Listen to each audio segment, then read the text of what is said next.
Welcome to my channel GIC. Subscribe for daily IELTS listening test. First, you have some time to look at questions 1 to 6.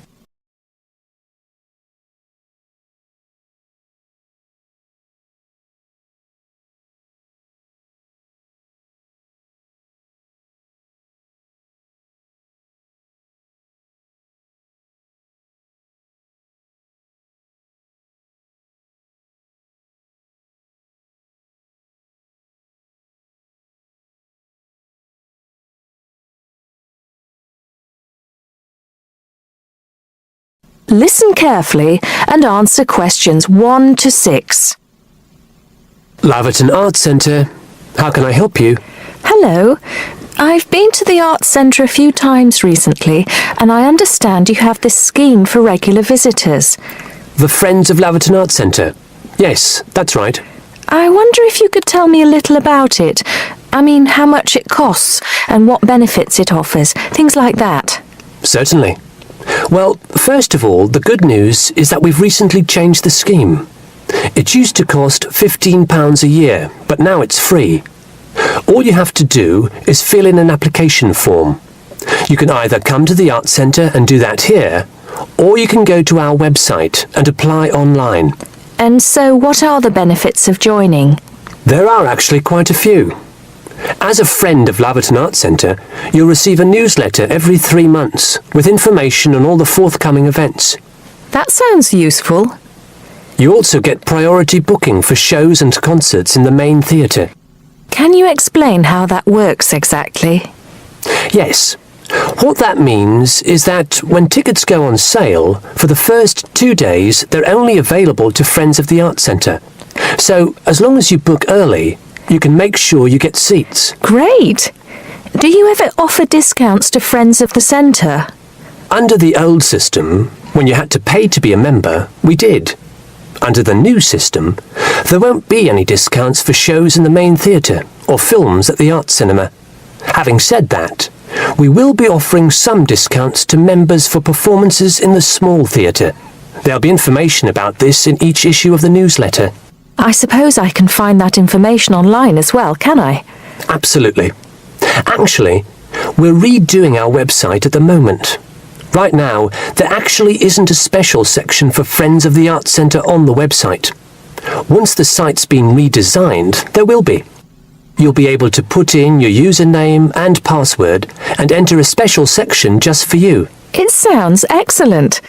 Are there any requirements, though? I mean, as a member, do I have to do anything? Yes, sorry, I forgot to mention that.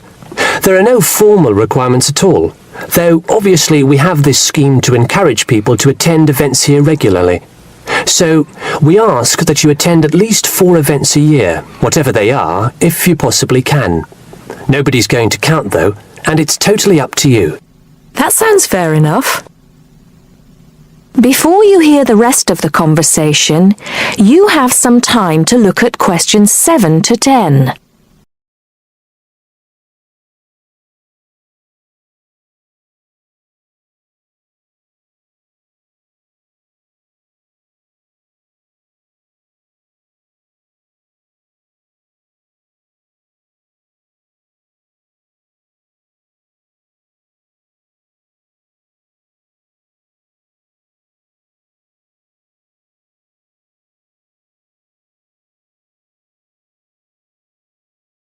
Now listen and answer questions 7 to 10. While you're here, we're actually conducting a short survey of people who phone up the Arts Centre. Would you mind if I asked you a few questions? It'll only take a couple of minutes. Sure, no problem. Thanks a lot. So, how many times have you visited Laverton Arts Centre in the last 6 months? Well, I've only lived in the area for the last 4 months, so not that many times. 3, I suppose. Yes, that's right. Fine. And how did you first find out about the Arts Centre? Let me think. Oh yes, a friend invited me to a concert and I came with her. Have you ever seen a film at the Arts Cinema here? No, I haven't, to be honest. In fact, until you mentioned it earlier, I didn't realise you even had a cinema. One more question. If we offered a free tour of the Arts Centre, including things such as going backstage to look at the dressing rooms. Would you be interested in going on it? Oh, yes, definitely. I think a tour like that would be very interesting. I'd even pay for it. That's great. Thank you very much for your time. Thank you. That is the end of part 1. You now have half a minute to check your answers.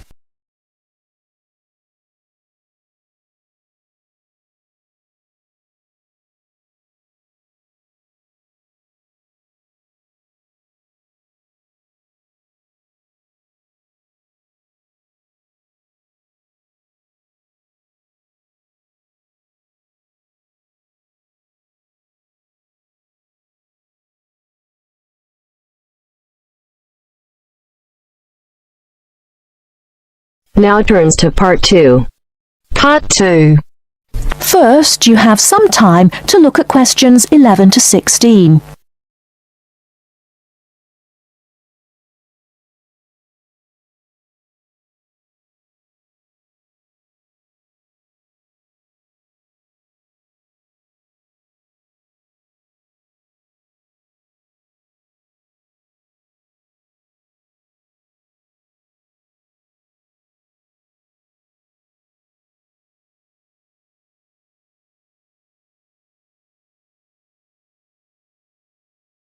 Now, listen carefully and answer questions 11 to 16.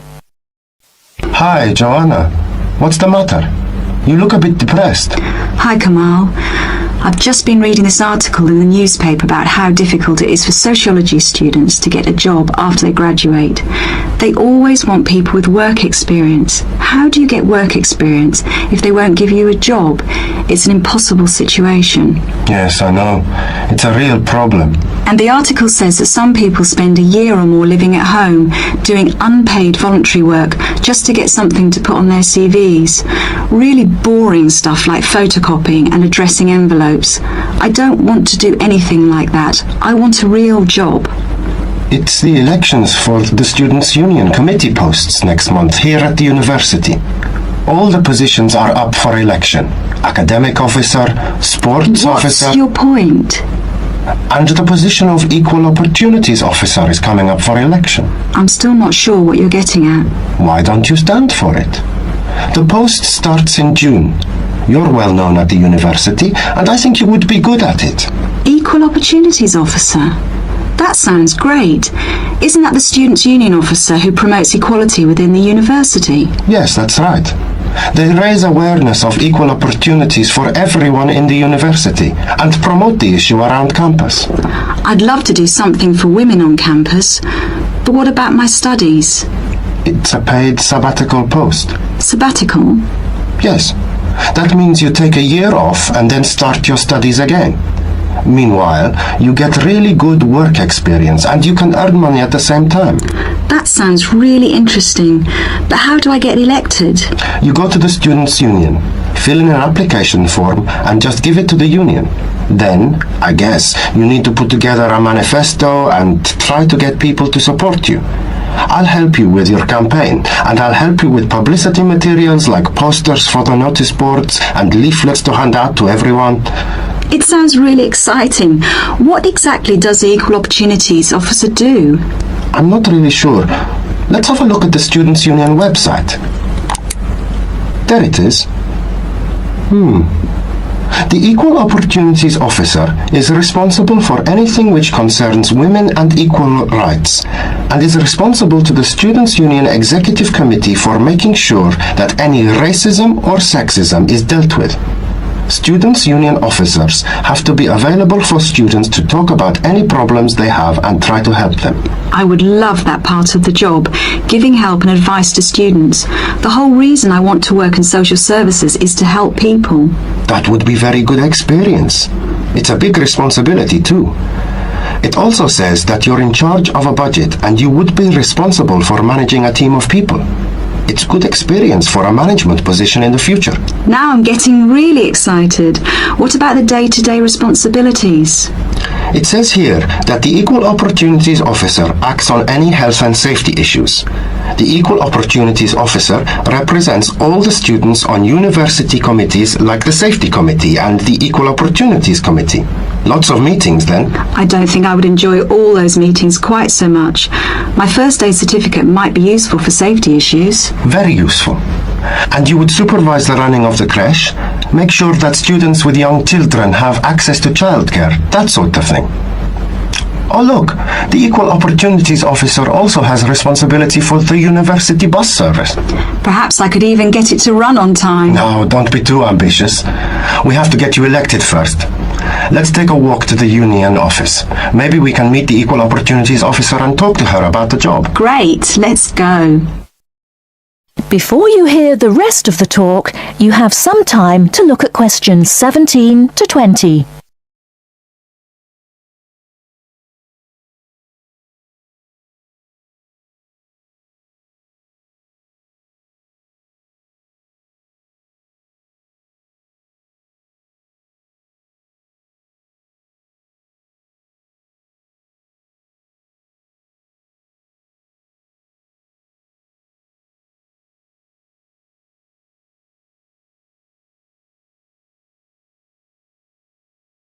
Now listen and answer questions 17 to 20. That's about all I want to say about the course and coursework. As you heard, it's very intensive and there's a lot of work to do.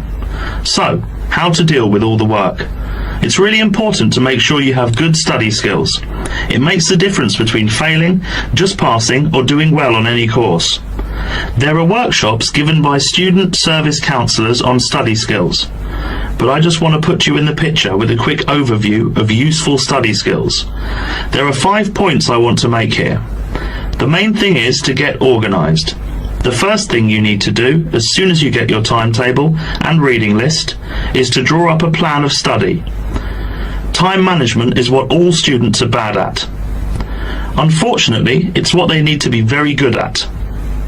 Make up a timetable and put in all the things like lab work, lectures, seminars and tutorials that you will attend. Make a note of exactly what work you will do for each of your courses. Where do we get that from? Your lecturer will tell you exactly how you will be assessed at the end of the course. Make sure that you add in time for reading, preparing seminars and so on. Put deadlines into your study plan and put these deadlines into your computer to remind you when they are. With deadlines, you need to be realistic and know yourself. Are you the kind of person who leaves things to the last minute? If you are, make sure you remind yourself about deadlines well in advance. Don't leave things to the last minute. That sounds like me. Aim to have a balanced life of academic work, a paid job if you need one, and social activities. As a rough guide, you should be doing 40 hours of academic work per week and 5 to 15 hours for a part-time job, no more. The second point is don't be late or miss lectures. Remember, the person giving the lecture is probably the same person who sets your exams. In lectures, you hear information from the person who will be testing you on it. You will take much longer to gather it from other sources. Classes offer an opportunity to ask questions about difficult material, and you won't miss extra information. Thirdly, make sure that you regularly reread your notes from lectures, books and handouts. This will help you remember what you have done. Finally, 2 more important points. We expect you to work long hours on your own. The information we give you in tutorials and lectures is just a starting point, often comprising the main points of themes of the subject. After this, it's up to you to go into detail about the topic and be familiar enough on certain points to give a seminar on it if asked. The next and last point is this. You need to think about what you read and any information you get on a topic. We're looking for students who can evaluate material critically, students who can think critically. Students who simply read and remember information do not make as good progress as students who think about the subject and form their own opinions on it, based on looking at the subject from all points of view. So we are not just learning facts and figures. Facts and figures are an important part of learning, but not the most important thing. It's what you do with them that is critical. That is the end of part 2. You now have half a minute to check your answers.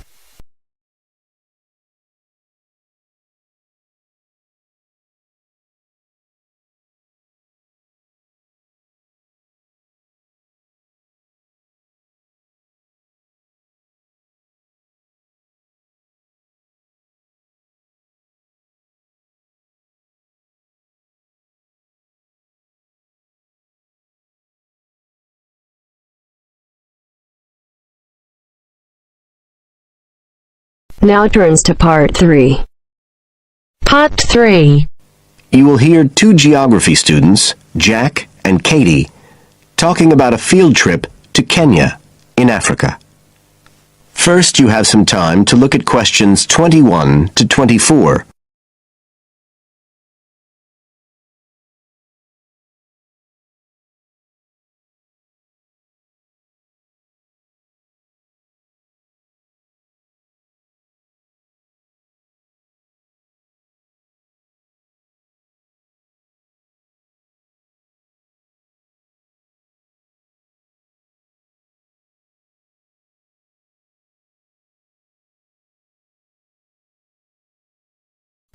Now listen carefully and answer questions 21 to 24. Katie, hi. Thanks for inviting me round. Oh, thanks for coming. I know you're up to your neck in finals revision, but I've got to make up my mind about next year's geography field trip, and I'd really like your advice. We've got to choose between an African trip and one in Europe. They've told us a bit about both trips in the lecture, but I really can't make up my mind. And I know you did the African one last year. That's right. So, where exactly did you go? I mean, I know it was in Kenya, in East Africa. Yes. Well, we were right up in the northwest of the country. It was beautiful. We stayed in a place called the Marich Pass Field Studies Centre. Right. Dr. Rose said the accommodation was traditional African-style cottages. He had a special name for them. Bandas. Yes, they're fine. You have to share 2 or 3 people together. They're pretty basic, but you have a mosquito net. They don't provide spray, though, so remember to take plenty with you. You'll need it. And there's no electricity in the field centre. You'll have hurricane lamps instead. They give a good light. It's no problem. What about places to study? Dr. Rose said there was a library? Yes, but it's quite small. There's a lecture room as well, but most of us worked out in the open air. There are plenty of places outside, and it's so beautiful. You're right in the middle of the forest clearing. I gather it's a relatively unmodernized area. Definitely. They actually set up the centre there because it's on the boundaries of 2 distinct ecological zones. The mountains, where the people are mainly agriculturalists, and the semi-arid plains lower down, where they're semi-nomadic pastoralists. Before you hear the rest of the conversation, you have some time to look at questions 25 to 30.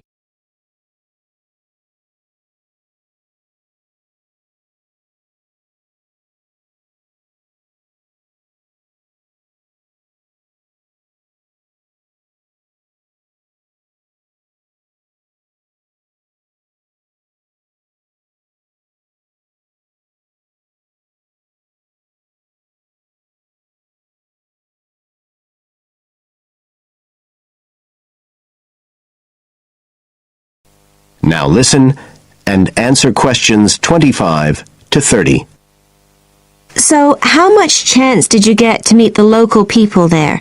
Did you get the chance to do interviews? Yes, though we had to use local interpreters, but that was okay. Then we did field observation, of course, looking at environmental and cultural conditions, and morphological mapping. What's that? Oh, looking at the surface forms of the landscape, the slope elements and so on. What about specific projects? Yes. After the first 2 or 3 days, we spent most of our time on those. We could pretty well do what we wanted, although they all had to relate to issues concerned with development in some way. People did various things.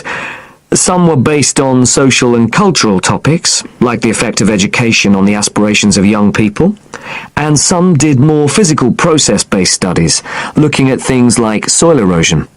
My group actually looked at issues relating to water. Things like sources such as rivers and wells, and quality and so on. It was a good project to work on, but a bit frustrating. We felt we needed a lot more time, really. Right. Dr. Rowe did say something about limiting project scope. Yes, he told us that too at the beginning, and I can see why now. What else? Well, we had some good trips out as part of the course. We went to a market town, a place called Sigor. That was to study distribution. And to look at agricultural production, we went to the Weiwei Valley. That's an important agricultural region. And what about animals? Did you have a chance to go to a national park? Sure. We did a trip on the last day, on the way back to the airport at Nairobi. But actually, there was lots of wildlife at the field centre. Vervet monkeys and baboons and lizards. It does sound good. It was excellent, I'd say. In terms of logistics, it was very well run. But it was more than that. I mean, it's not the sort of place I'd ever have got to on my own. And it was a real eye-opener. It got me really interested in development issues and the way other people live. I did find it frustrating at the time that we couldn't get as far as we wanted on the project, but actually I'm going to follow it up in my dissertation, so it's given me some ideas and data for that as well. So you'd say it was worth the extra money? Definitely. That is the end of part 3. You now have half a minute to check your answers.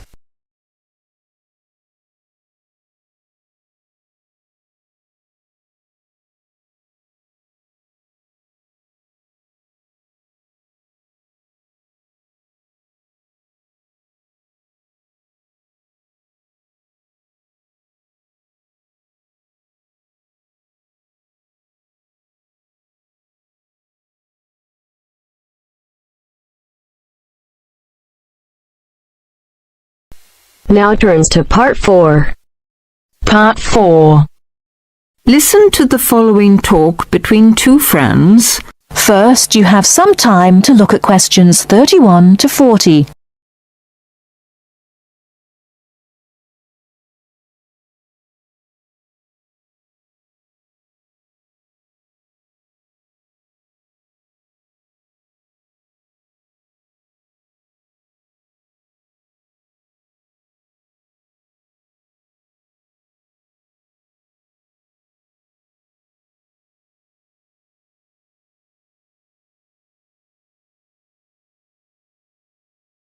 Now, listen carefully and answer questions 31 to 40. Do you know what, Tom? It won't be long before we'll all be travelling to space in a cable car. A cable car? What do you mean? A sort of skylift? Well, yes, I suppose so. You must be joking. Where on earth did you get that idea from? Oh, I've just been reading it in a book called Apes to Astronauts by Adrian Berry. He's the science correspondent of the Daily Telegraph, so he should know what he's talking about. He says, wait a minute, I've got it here, page 28. A cable car to the heavens. Oh, honestly, Jane, you surely don't believe all that stuff you read in those sci-fi books? It's not science fiction, it's a fact. Hang on, I'll read you what he says. The space writer Arthur C. Clarke, to whose inspiration we owe the communications satellite, recently outlined a proposal for a new means of space travel, which, he admitted, is so outrageous that many of you may consider it not even science fiction, but pure fantasy. Shall I go on? No, just tell me how he thinks it could be done.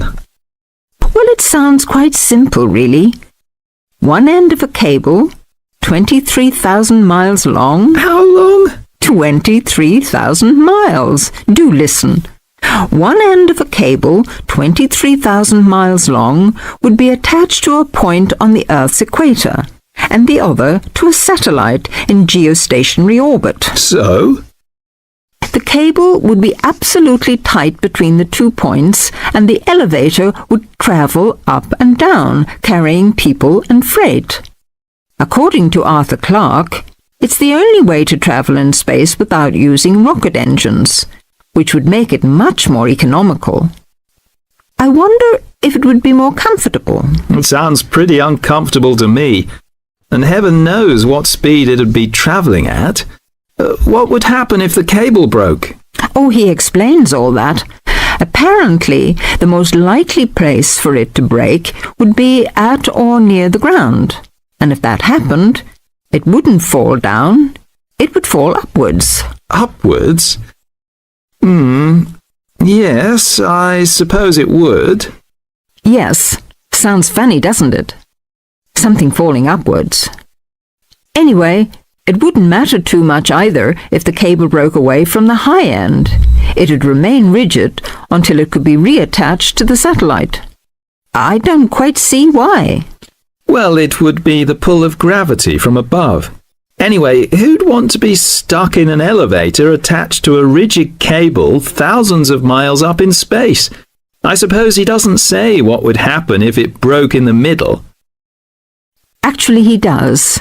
He says it would be dangerous if the break occurred at any altitude up to 15,000 miles because the bit attached to the Earth would... What does he say? Oh, yes. Collapse and wrap itself around the equator like a whiplash. Whiplash? You know, the long bit of cord or leather on a whip. Anyway, even that would only be really catastrophic if the cable was made of steel or some other metal. Metals are much too heavy. The cable would have to be made of some material capable of suspension without snapping. But I thought you said the cable would be 23,000 miles long. I did, but the 3,000-mile breaking length is because of gravity. Well, all I can say is you'll never catch me going to space in a cable car. I'd rather keep my feet on the ground, thank you very much. That is the end of part 4. You now have half a minute to check your answers.